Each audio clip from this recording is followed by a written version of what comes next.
How do I get the most bang for my buck when it comes to home improvements? Spring is a time when flowers bloom and home sales peak, but it's also a time when we can shake the dust off of our home improvement projects. It's a time where you'll find homeowners out renovating their gardens and inside painting their walls to refresh their homes for the new season. But for those who are interested in selling this spring, what kind of home improvement projects will net them the biggest return on their investment? That's a crucial consideration, as not all improvements will significantly enhance your home's value. Today, I'll go over what projects to avoid, what repairs to make, and how to select a good contractor to do the work.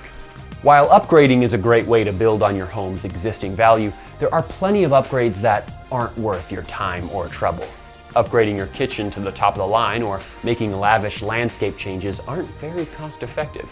You also want to avoid partial upgrades at any cost. While finished projects may net you at least something in return, a half-done project might actually hurt your final sales price. Adding to your home's value, however, isn't impossible. You just gotta pick the right projects to pursue. Consider replacing your garage door with something newer and fresher. And while you're at it, manufactured stone veneer is a great touch to the exterior of the home. Improvements that catch the eye and make a good first impression are almost always worth looking into.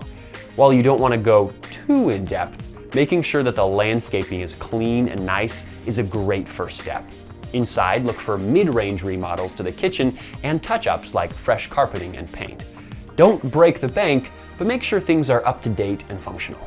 One of the most crucial considerations for any home improvement project is the contractor that you choose to perform the work. The right contractor will help you control costs, suggest high-quality additions that fit your budget, and get the details right the first time. In order to find this gem of a contractor, start by asking around to your friends, family, and even things like neighborhood Facebook groups. Generate a list of the top candidates and interview each of them to find the best fit. And don't just review their proposals. You also want to ask for examples of their finished work and any licenses or certifications that they possess. As you consider preparing your home for sale, think about the impact of each improvement on your home's appeal and value. Remember, strategic investments in your home can make a significant difference in its sale price. You ready to take the next step in maximizing your home's value? As with anything related to real estate, the answers could change based on your location and comparable sales.